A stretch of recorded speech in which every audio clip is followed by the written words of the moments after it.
오늘 은혜 받으실 하나님의 말씀은 마태복음 21장 23절부터 27절 말씀입니다. 마태복음 21장 23절부터 27절 말씀입니다. 화면에도 띄워져 있으니까 같이 합독하겠습니다.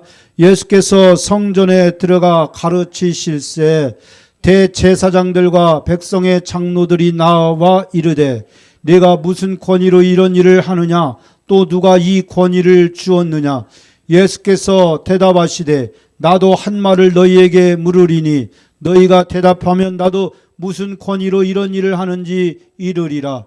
요한의 침례가 어디로부터 왔느냐? 하늘로부터냐? 사람으로부터냐? 그들이 서로 의논하여 이르되 만일 하늘로부터라 하면 어찌하여 그를 믿지 아니하였느냐 할 것이요 만일 사람으로부터라 하면 모든 사람이 요한을 선지자로 여기니 백성이 무섭다 하여 예수께 대답하여 이르되 우리가 알지 못하노라 하니 예수께서 이르시되 너희도 무슨 권위로 이런 일을 하는지 너희에게 이르지 아니하리라.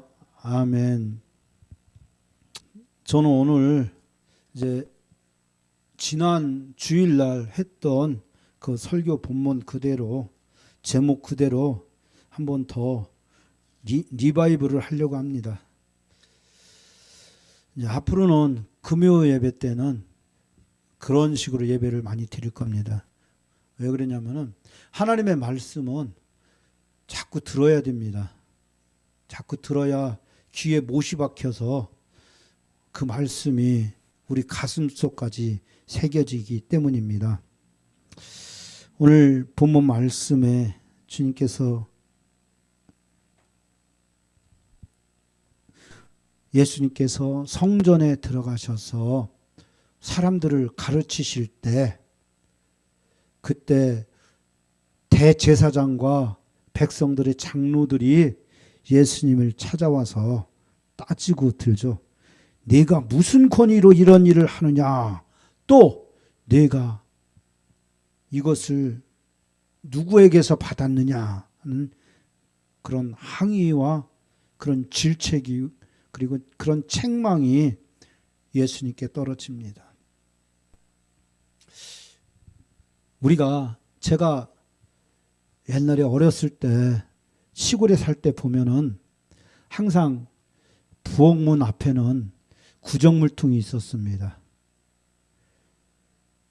그래서 우리 집에는 돼지를 기르고 있었는데 꼭 다른 동물은 없어도 돼지는 한 마리 길렀어요. 그 구정물통에 있는 그 물로 돼지의 먹이를 삼는 거거든요. 지금은 음식물 쓰레기 때문에 사람들이 골치를 썩고 있잖아요. 근데 그때는 그런 음식물 쓰레기 때문에 걱정할 필요가 없었어요. 하나도 버릴 이유가 없었어요. 김치 먹고 남은 거 전부 다 구정물통으로 들어가고 식사하고 남은 가시나 이런 것들 다 구정물통으로 들어가고 그리고 또 쌀 씻으면은 그 쌀 씻은 뜬물까지도 다 구정물통으로 들어갑니다. 그 구정물 안에는 사람이 먹다 남은 온갖 그 음식물 찌꺼기들로 가득 채워져 있습니다. 그런데 그거를 이렇게 몇 시간 동안 건들지 않고 그냥 놔두면은 위에는 맑은 물이 보여요. 그리고 바닥에 이제 뿌옇게 음식물 찌꺼기가 있는 것들이 이렇게 드러나거든요. 그런데 이제 돼지에게 밥을 줄 시간이 돼서 바가지를 가지고 와서 이렇게 한번 휙 휘저으면은 어떻습니까? 바닥에 잔뜩 가라앉아 있던 것들이 그냥 다 이게 다 올라와요. 그러면 그거 하나 푹 퍼서 돼지 구유에다가 딱 부어주고 그리고 또 한쪽에는 또 쌀 겨통이 있었어요. 그 방아찌고 나면 쌀 겨가 남잖아요. 쌀 겨가 두 종류가 있어요. 왕겨가 있고 그냥 쌀 겨가 있어요. 왕겨는 이제 불에 떼는 거고 그리고 이제 쌀겨는 이제 놔뒀다가 전부 다 돼지 밥으로 주는 겁니다. 그래서 그거 한 벌까지 폭 퍼다 주면은 그것이 돼지 밥이 돼서 그걸 돼지가 그걸 쫙 맛있게 먹고 무럭무럭 자라죠.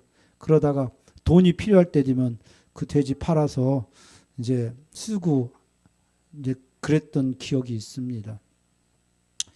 제가 이 말씀을 왜 드리냐면은 우리 안에 사람 안에는 죄가 들어 있습니다.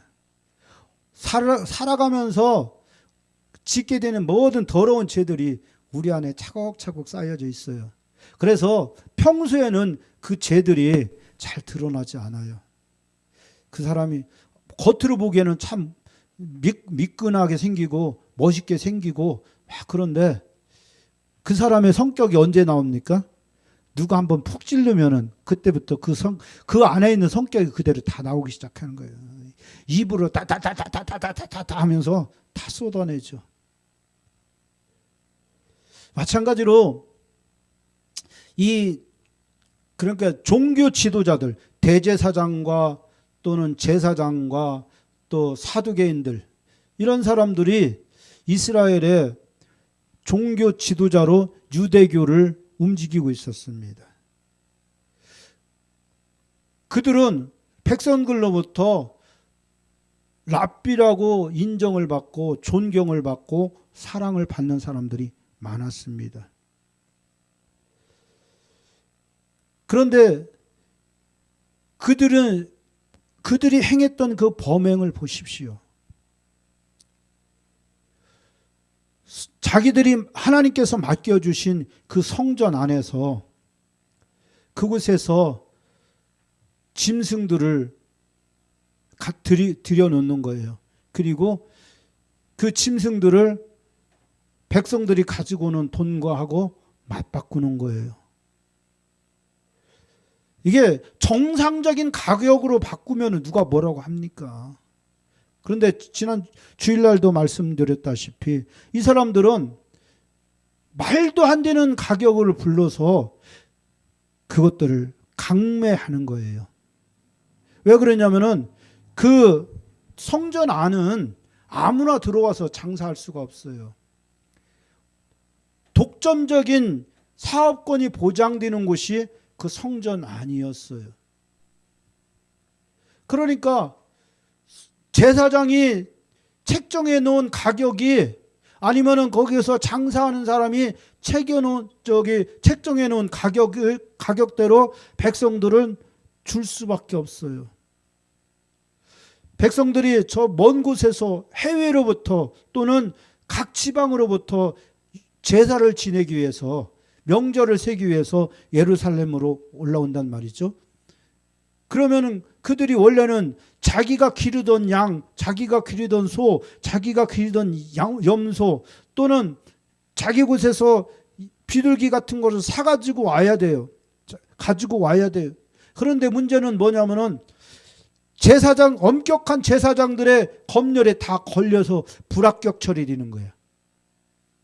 그러니까 한마디로 이 양은 눈꺼풀이 많이 껴서 제사에 쓸 수 없어. 이 양은 감기가 걸려서 쓸 수 없어. 이 양은 다리를 절기 때문에 제사에 제물로 쓸 수가 없어. 소도 마찬가지죠. 소도 보니까 아이고 눈꺼풀이 많이 꼈어. 이거 안 돼. 건강하지 못하다는 신호야. 보니까 발굽에 뭐가 껴서 돌이 박혀서 절고 있잖아. 이런 걸로 저는 동물을 어떻게 거룩하신 하나님 앞에 제물로 올려드릴 수 있어. 이거 불합격 하면서 백성들을 괴롭게 하는 거예요. 괴롭게 해서 결국 뭐냐면은 자기들이 준비해 놓은 그 짐승들을 사도록 만드는 거예요. 그리고 그 짐승들의 가격을 시중 가격보다도 말도 안 되는 가격으로 팔아서 폭리를 취하는 거예요. 그렇기 때문에 예수님께서 성전에 들어가셔서 노끈으로 채찍을 만들어서 그 동물들을 다 성전 밖으로 쫓아내시고 그리고 또 거기에 보면은 제사에 저기 성전세를 내는데 필요한 돈이 있었어요. 동전이. 그 무조건 하나님 앞에 제사 드리는 사람은 그 성전세를 내도록 돼 있었어요. 그런데 그 성전세를 낼 동전을 일반적인 동전으로 하지 않고 특별히 그 성전 구역 안에서만 통용되는 동전으로 제한을 시켰어요. 그 동전은 거기서 성전 안에서 동전 바꾸는 사람 안에 그 사람에게서만 그 동전을 사야 됐어요. 어제 우리 지방에서 저쪽 철원을 갔다 왔거든요. 이제 거기 가서 이제 목사님들 수고했다고 이제 야외 예배도 하고 이제 좀 맛있는 음식도 이제 대접받고 그러고 돌아왔어요. 그 오다가 고속도로 휴게소를 가보니까 이만한 빵이 있더라고요. 이만한 빵이. 그런데 거기에 뭐라고 써있냐면 10이라고 써있어. 10원짜리 빵이네. 예? 그런데 우리 사모님한테 얘기했더니 그거 4,000원씩 판대요. 10원 빵을 왜 4,000원씩 팔아? 그러면 4,000원 빵이라고 하지. 그런데 10 딱 박힌 거를 그걸 4,000원씩 팔고 있는 거예요. 물론 10원에 팔 수는 없죠. 그 요즘 원자재 값이 얼마나 되는데 그걸 그렇게 팔겠어요. 성전 안에서 그런 식으로 했던 거예요. 그러니까 엄청난 폭리를 취하고 그것을 통해서 백성들은 어때요? 참 하나님 앞에 드리는 거기 때문에 말을 할 수가 없는 거야. 뭐 이거 왜 이렇게 비싸냐고 하면 야 하나님께 드리는데 하나님한테 드리는 건데 뭐가 비싸다고 그래. 너 하나님을 경외하는 마음이 없구나. 그런 식으로 해서 백성들의 입을 틀어막는 거죠. 그렇기 때문에 결국은 백성들은 할 말이 있어도 그 종교 지도자들 때문에 할 말도 못하고 속으로 부글부글 끓기 시작하는 거예요. 그러니까 당연히 원성이 자제할 수밖에 없는 거예요. 이 종교라고 하는 것은요, 합리적이어야 되더라고요. 우리 신앙이라고 하는 것은 대부분이 신앙의 힘을 이용해서 어떤 강제적인 일들을 많이 시켜요. 특히 이단들이 그렇게 하잖아요. 이단들이 네 재산 다 갖다 바치라고 하고 또 말도 안 되는 그런 일들을 시켜서 뭐라고 하면 이의를 제기하면은 하나님을 사랑하는 마음이 부족하다고 하고 그렇게 얼마나 공격을 많이 당하냐고요. 이게 바로 율법적인 종교들의 특징인 거예요. 지금 이슬람교도 마찬가지잖아요. 하나님의 그러니까 무하마드를 위해서 그러니까 알라 신을 위한 성전을 한다고 하면서 성스러운 전쟁을 한다고 하면서 젊은이들을 자살 폭탄 테러의 도구로 사용하고 어린아이들의 몸에 폭탄을 감겨서 내보내서 터뜨려서 죽게 만들고 사람이 목숨보다 더 중요한 게 어디 있어요. 그런데 그들은 그 알라를 위해서라는 그런 이유를 가지고 사람들을 그렇게 자기들의 전쟁의 도구로 사용하는 것을 볼 수가 있어요. 마찬가지로 이 기독교도 마찬가지입니다. 우리가 관심을 가져야 될 것이 뭐냐? 하나님의 이름, 예수 그리스도의 이름이라는 그 이유 하나로 성도들을 꼼짝 못하게 만들어 놓고 그들에게서 그들이 감당할 수 없는 그런 일을 하게 한다고 한다면은 그것이 진정한 믿음이 되겠냐고요. 믿음이 될 수 없어요. 하나님은요, 우리에게 은혜를 주시기를 기뻐하시고, 그리고 성도들은 하나님께서 베풀어 주신 그 은혜에 감사해서 감사의 예물을 드리는 거예요. 전에 우리 교회에 나오시던 분 중에 그런 분이 있었어요. 목사님, 몇 달 동안 11조를 안 했는데 이거 나 저주받는 거 아니에요? 그런 얘기를 하더라고요. 그래 내가 그랬죠. 11조 안 냈다고 저주하시는 하나님 아니에요. 중요한 것은 내가 지금 당장 11조를 낼 수 있는 형편이 안 되고 그런 마음이 없는데 그거 어거지로 해서 11조를 갖다 바친다고 한다면은 그거 하나님께서 기뻐 받으시겠냐고요. 적은 예물이라고 할지라도 정말로 기쁨과 감사하는 마음으로 드릴 때 그 예물을 하나님께서는 부자가 드린 큰 예물보다 더 기뻐 받으시는 거예요. 그래서 우리가 복음서에서 과부의 2렙돈 얘기가 나오잖아요. 2렙돈. 이 여인이 드린 이 2렙돈의 돈이 부자가 드린 많은 돈보다도 하나님을 더 기쁘게 했다고 말씀하고 있잖아요. 중요한 것이 뭐냐면은 우리 안에 기쁨이 있느냐는 거예요. 내 안에 감사가 있느냐고 하는 것이죠.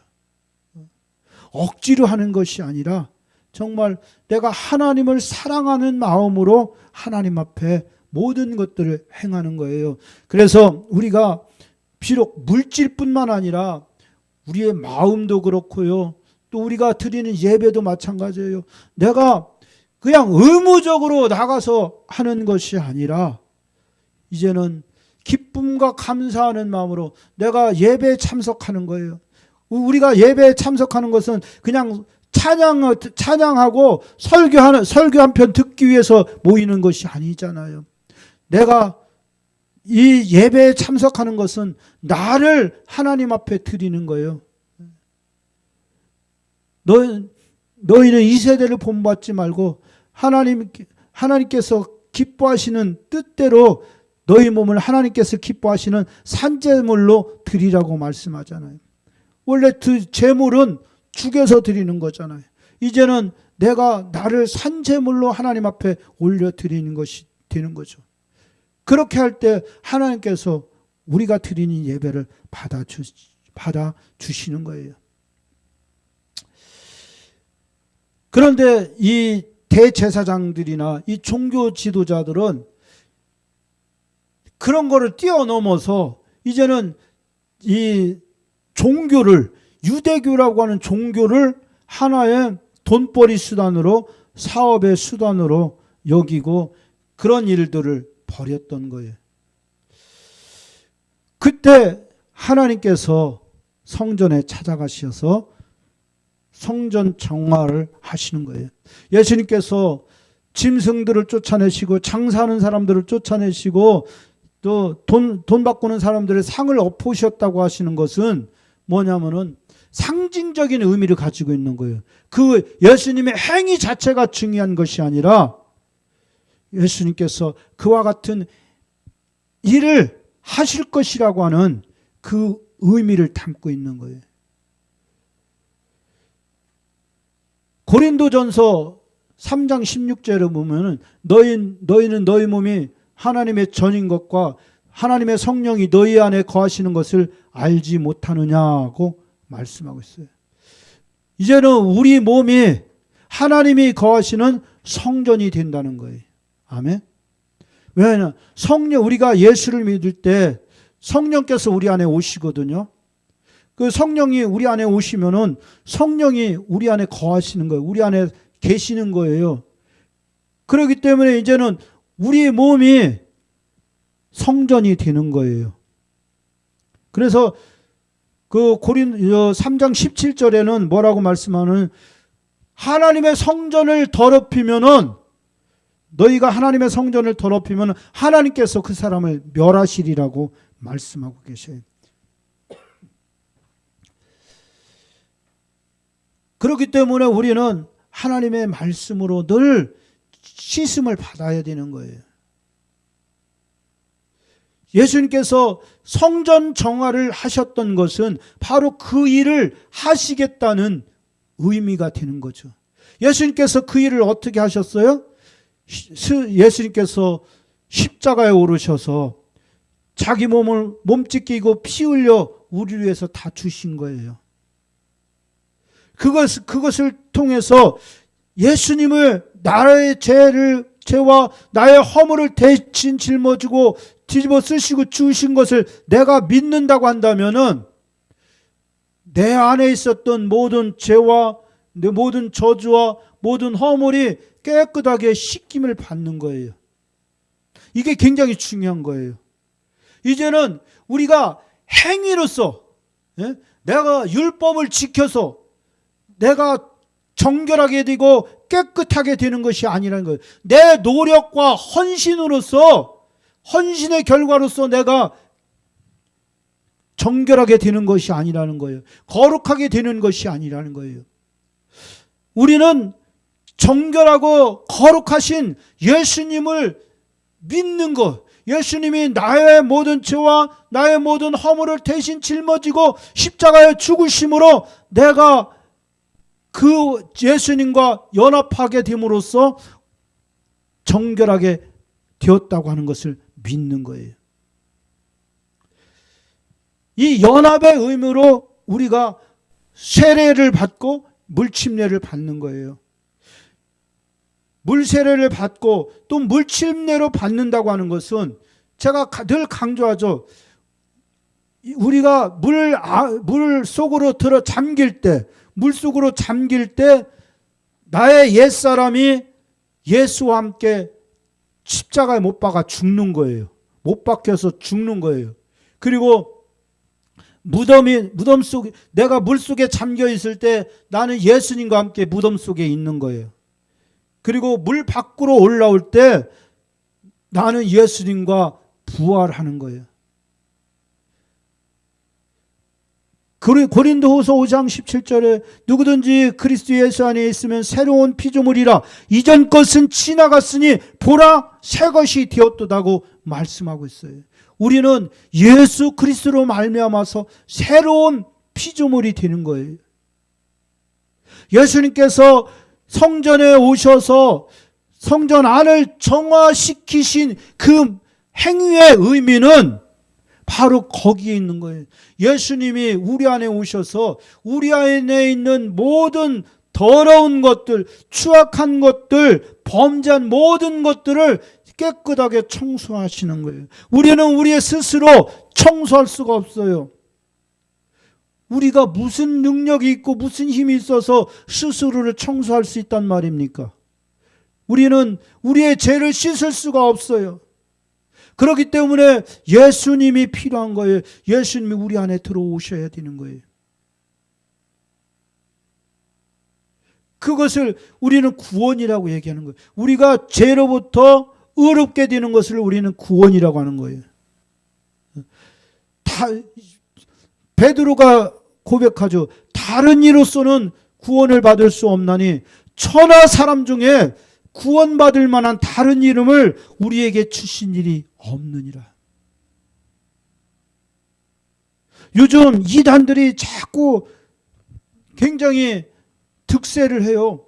그러면서 자꾸 예수 이름 외에 다른 것들을 해야 된다고 자꾸 복음에다가 뭔가를 자꾸 얹어요. 유월절을 지켜야 된다고. 또 이제는 무슨 걔들은 뭐라고 하냐면은 메시아를 믿어야 된다고. 그런 말도 안 되는 그런 얘기들을 하고 있어요. 그러나 분명히 성경은 우리에게 말씀하고 있습니다. 다른 이름으로서는 구원받을 만한 이름을 우리에게 주신 일이 없다고요. 예수를 믿는 거예요. 그분이 우리 안에 오시면은 그분이 우리 마음을, 우리의 영혼을 청소하시고 정결하게 하시는 거예요.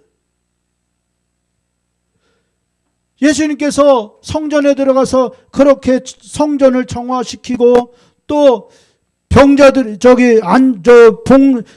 안 못 보는 사람의 눈을 고쳐서 앞을 보게 하고 다리 저는 사람의 다리를 고쳐서 제대로 걷게 만들었어요. 그리고 성전에서 사람들에게 이제 하나님의 천국 복음을 가르치신 거예요. 그랬더니 대제사장과 서기관 장로들이 예수님에게 쫓아왔어요. 네가 무슨 권위로 이런 일을 행하느냐? 누구에게 허락받고서 이런 일을 행하느냐는 거예요. 그 얘기의 의미는 뭐냐면은 우리는 너에게 이런 일을 할 수 있는 권한을 준 일이 없다고 하는 거예요. 여러분 생각해 보세요. 그 성전이 대제사장 겁니까? 장로들의 것입니까? 아니죠. 그들은 원래 이 대제사장은 아론의 계열에서 나오게 돼 있었어요. 아론의 계열의 제사장 중에서 대제사장을 뽑게 돼 있어요.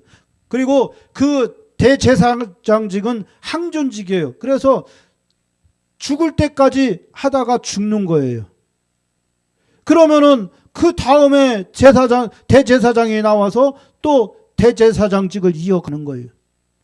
어느 누구의 것이 아니라는 거예요. 성전은 계속 그 자리에 있어요.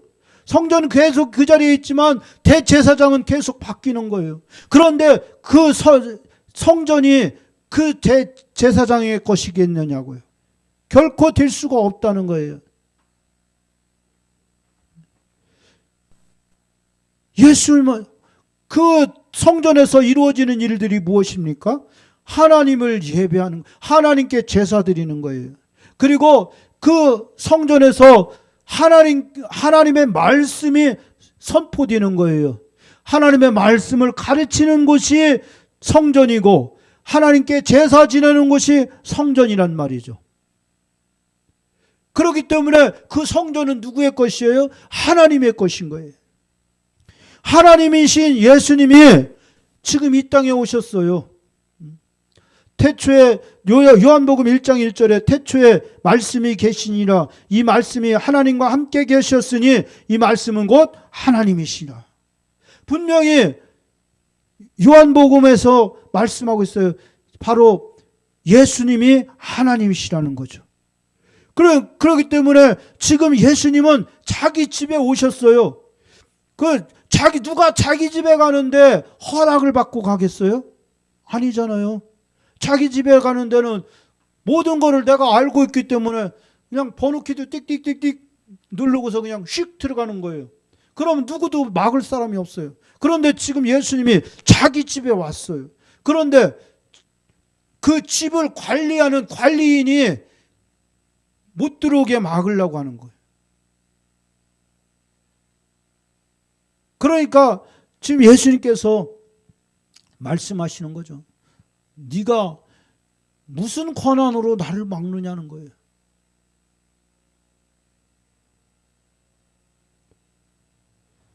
그러면서 지금 예수님께서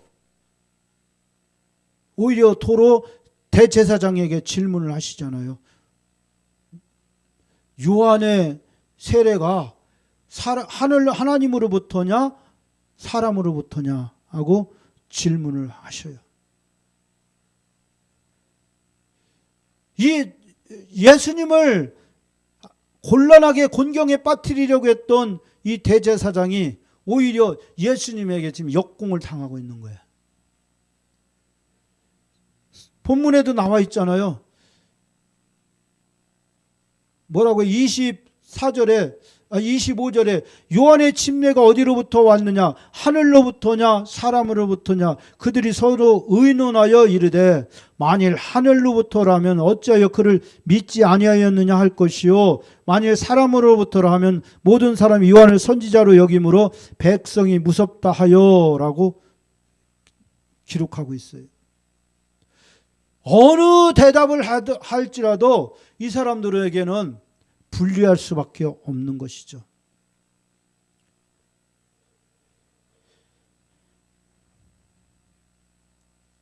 이 대제사장들만 이런 일을 하겠느냐고요.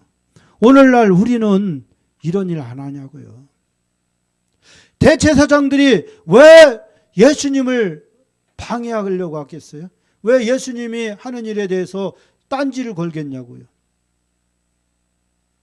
그것은 자기들의 이익과 관계가 있기 때문인 거예요. 지금 이 사람들은 정말로 진정으로 하나님 앞에 드리는 그 제사에는 별로 관심이 없어요. 하나님의 뜻에는 관심이 없단 말이에요. 이 성전을 통해서 그곳에서 수익을 창출하고자 하는 거예요. 제사를 드리게 되면은요, 막대한 제사장의 몫이 떨어져요. 그리고 또 이 성전에서 장사를 시킴으로써 거기에서 얻게 되는 엄청난 이윤이 따라오는 거예요. 그런데 지금 진짜 주인이 딱 나타나서 하나님의 뜻대로 행하려고 하니까 자기들의 입지가 위험에 빠졌다는 것을 알게 되는 거예요. 그래서 그들은 예수님의 정체에 대해서는 관심이 없어요. 그분이 하나님으로부터 보내심을 받았든지 아니면은 그가 사람이 그냥 좀 뛰어난 능력을 가지고 있어서 그런 일을 행하든지 그거에는 관심이 없어요. 오로지 자기들의 이익에만 관심이 있는 거예요. 우리가 이것을 상고해 볼 필요가 있는 거예요. 목사만 그런 일을 하느냐? 천만에 성도들도 마찬가지인 거예요. 이 몸이 내 것이라고 여기고 자꾸 내 이익을 위해서 사용하려고 하는 거예요. 이제는 우리는 내 몸이 아닌 거예요. 내 몸이 이미 나는 예수 그리스도의 것으로 이미 주인이 바뀐 거예요. 우리는 다 죽어있던 사람들인 거예요. 죄와 허물로 말미암아 죽었던 너희를 살리셨도다 하고 말씀하고 있어요. 바울의 얘기. 우리는 이미 다 죄와 허물로 죽어있던 사람들이었어요. 그런데 죽어있던 우리에게 생명이 들어온 거예요. 생명이 들어와서 이제는 살아있는 영, 하나님께서 최초에 사람을 창조하시고 그 코에 호흡을 불어넣으시니 사람이 생명이 되었다고 말씀을 하고 있잖아요. 이제는 하나님을 찬양하는, 하나님과 교통하는 살아있는 영으로 다시 살아난 거예요. 그게 우리란 말이에요. 그렇기 때문에 이제 더 이상 우리는 우리의 것이 아니에요. 전에 우리는 누구에게 속했었어요? 마귀에게 속했었어요. 그래서 마귀가 시키는 대로 행동하던 사람들이었어요. 그런데 이제는 그 마귀의 손에서 벗어나서 자유자로서 하나님을 섬기는 자가 된 거예요. 이제는 우리 안에 하나님께서 성령으로 찾아오셔서 우리를 장악하고 계신 거예요. 그렇기 때문에 우리는 이제 하나님의 것인데, 그래서 우리가 성령으로 세례를 받고 성령으로 충만함을 받아야 된다는 얘기가 거기서 나오는 거예요. 이제는 우리가 하나님의 말씀에 완전히 장악당하는 거예요. 내가 살아가는데 하나님의 말씀을 지키는 것이 약간 불리하고 손해보는 일이 있다고 할지라도 이제는 내가 하나님의 말씀에 아멘으로 화답해서 그 말씀에 순종해 나가는 것이 중요한 거예요. 우리가 바로 이제 왕 같은 제사장인 거예요. 베드로전서에서 뭐라고 말씀하죠? 너희는 택하신 족속이요 왕 같은 제사장들이라고 말씀하고 있어요. 제사장만이 하나님 앞에 기도할 수가 있었어요. 그런데 우리는 이제 다 하나님 앞에 예수의 이름으로 기도할 수가 있잖아요. 그렇기 때문에 우리가 왕 같은 제사장으로서 살아가게 되는 거예요. 이제 더 이상 우리는 그런 중간에 우리를 중보하는 중보자가 필요가 없는 거예요. 뭐 이만희가 필요가 없어요. 장길자가 필요가 없어요.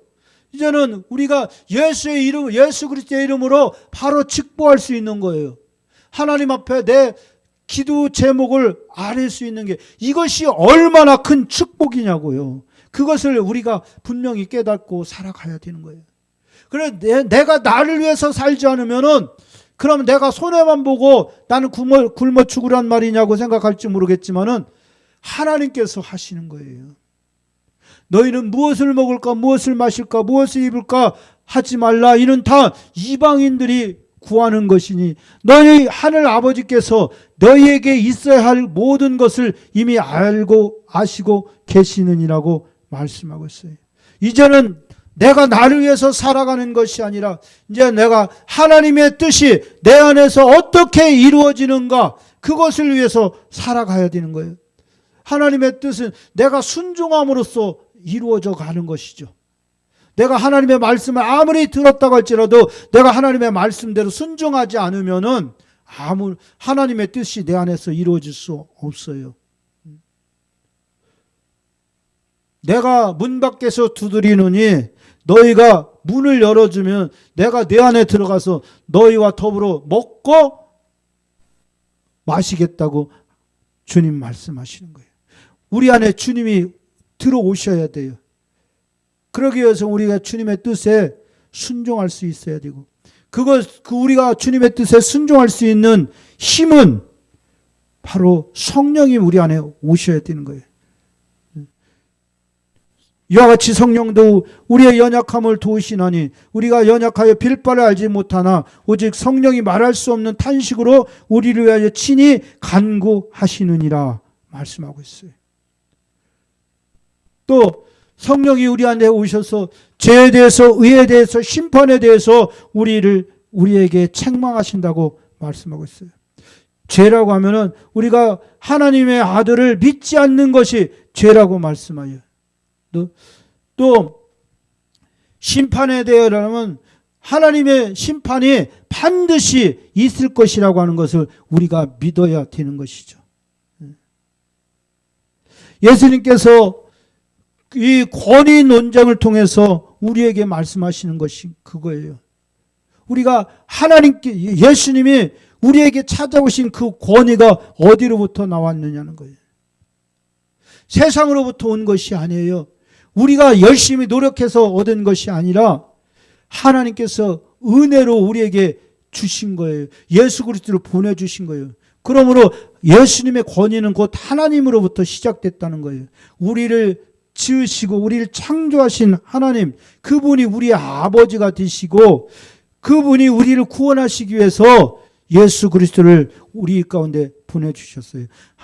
하나님이 이처럼 세상을 사랑하사 독생자를 주셨으니 이는 그를 믿는 자마다 멸망치 않고 영생을 얻게 하려 함이라.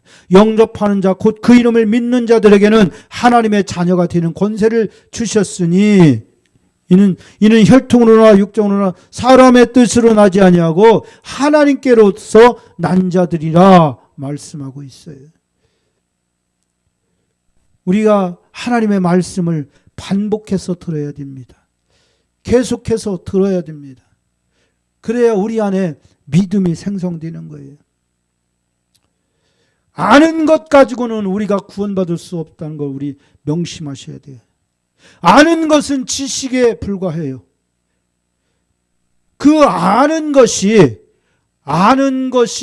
우리 안에 믿음으로 들어와야 되는 거죠. 안다고 하는 것은 오이다라고 하거든요. 지식을 오이다라고 하는데 그 오이다가 우리 안에 들어오면 믿는 믿음, 피스토스가 되는 거예요. 피스토스. 우리 안에 들어와서 피스토스로 우리 안에 믿음으로 자리 잡아야 되는 거예요. 그래 우리가 구원받았다고 하는, 우리가 복음을 믿음으로 구원받는 것이지 다른 어떤 것으로 구원받는 것이 아니라는 거예요. 우리가 하나님의 말씀에 믿기 시작하면은요, 나도 모르게 하나님의 말씀이 지켜지는 거예요. 하나님의 말씀을 내가 살아내기 시작하는 거예요. 그 가정 가운데서 우리가 부족하고 연약해서 실수하고 죄 지을 때도 있지만은, 그러나 그 죄 때문에 우리가 지옥에 들어가는 것은 아니라는 거예요. 내가 하나님 앞에 죄를 졌구나 생각이 들 때가 있어요. 그때는 우리는 지체 없이 기도하잖아요. 주님, 내가 이러한 죄를 오늘 죄를 지었습니다. 주님의 이름으로 용서를 구하오니 주여 용서하여 주시옵소서. 그러면은 그는 미쁘시고로 의사 우리의 모든 죄를 용서해 주신다고 성경은 말씀하고 있어요. 그래서 제가 늘 강조하는 말씀, 로마서 8장 1절 2절 말씀. 그러므로 그리스도 예수 안에 있는 자들에게는 결코 정죄함이 없나니 이는 그리스도 예수 안에 있는 생명의 성령의 법이 죄와 사망의 법에서 너희를 해방하였다고 말씀하고 있어요. 우리가 여기서 벗어나지만 않으면 돼요. 세상 어떤 별의별 얘기가 다 들어온 줄 알지라도 우리가 예수를 믿음으로 구원받는다고 하는 거, 그것만 우리 안에 확신으로 가지고 있으면 되는 거예요. 예수 외에는 길이 없어요. 내가 곧 길이요 진리요 생명이니 나로 말미암지 않고는 아버지께로 갈 자가 없느니라. 성경은 분명히 말씀하잖아요. 다른 이름으로서는 구원을 받을 수 없나니 천하 사람 중에 구원받을 만한 다른 이름을 우리에게 주신 일이 없느니라. 우리가 그 이름을 확실하게 믿기만 하면은요, 예수 안에 있는 평강이, 예수 안에 있는 평화가 우리 가운데 자리 잡게 되는 거예요. 우리가 예수를 믿는다고 하면서 왜 불안해하고, 예수 그리스도를 믿는다고 하면서 왜 두려움을 가지고, 예수 그리스도 안에 예수 그리스도를 믿는다고 하면서 왜 정신적인 그런 스트레스를 받느냐? 온전히 안 믿기 때문에 그런 거예요. 온전히 나를 예수님 앞에 드리지 못하기 때문에, 내 짐을 내가 짊어지고 가기 때문에 그런 연약함이 우리 가운데 찾아오는 거예요. 그것은 예수님이 주시는 생각이 아니라 바로 사탄이 우리의 생각을 좀먹고 있는 거예요. 마귀가 우리의 생각을 자꾸 가로막고 있는 거예요. 우리가 그것에서 벗어나야 되죠. 그것에서 벗어나는 길은 확신이에요. 내가 예수 그리스도를 믿음으로 구원받았다고 하는 확신. 다른 이름으로서 우리가 구원받을 수 없다고 하는 확신. 주님만이 곧 길이요 진리요 생명이 되신다고 하는 확신. 그것을 우리 안에 확실하게 갖고 가야 되는 거예요. 물론 그게 하루아침에 이루어지는 것은 아니에요. 그렇지만 우리가 늘 그 마음을 우리 가슴속에 되새겨야 돼요. 저도 이런 복음의 말씀을 계속해서 반복해서 드릴 겁니다. 왜? 그것만이, 복음이 우리의 전부예요. 성경에서 제가 설교하면서 아무리 유식한 얘기 해봐야 그 유식한 얘기가 생명을 건질 수 없습니다. 우리에게 생명을 나눠줄 수 없습니다. 생명을 나눠줄 수 있는 말은 오직 복음밖에 없어요. 예수 그리스도를 믿으면 구원받는다고, 그것이 복음인 거예요. 믿으면 구원받는다. 믿으면 영생을 얻는다. 그것만이 유일한 해답인 거예요. 그것을 위해서 달려가는 우리가 되시기를 사랑하는 우리 주 예수 그리스도의 이름으로 축원드리겠습니다. 기도하겠습니다. 하나님 아버지 감사합니다. 오늘 우리가 예수 그리스도에게 주신 그 권위라는 제목으로 같이 은혜를 나눴습니다. 예수 그리스도의 권위라는 제목으로 우리가 같이 은혜의 말씀을 나눴습니다. 예수 그리스도의 권위는 바로 아버지 하나님으로부터 온 것이요 사람으로 말미암은 것이 아니라는 것을 아버지 오늘 말씀을 통해 우리에게 주셨습니다. 하나님 아버지, 우리가 이 권위를 믿을진데 우리가 조금도 요동하거나 흔들리지 않게 하여 주시옵소서. 오직 복음만이 우리에게 생명 되심을 확실하게 깨닫게 하여 주시고, 아버지 우리가 온전한 믿음 안에 거할 수 있도록 하나님 도와 주시옵소서. 이 시간 성령님 우리 가운데 찾아와 주시옵소서. 우리의 심령 가운데 찾아와 주셔서 흔들리는 우리의 마음을 붙들어 주시옵소서. 확신을 갖게 하여 주시고 믿음의 능력으로 나가게 하여 주옵소서. 우리를 무너뜨리려고 하는 악한 사탄 원수마귀의 어떤 계계도 우리가 물리치게 하여 주시고 어떤 질병도 예수 그리스도의 이름으로 다 물리칠 수 있는 확실한 확고한 믿음을 우리에게 허락하여 주시옵소서. 감사하고 예수님의 이름으로 기도드렸사옵나이다. 아멘.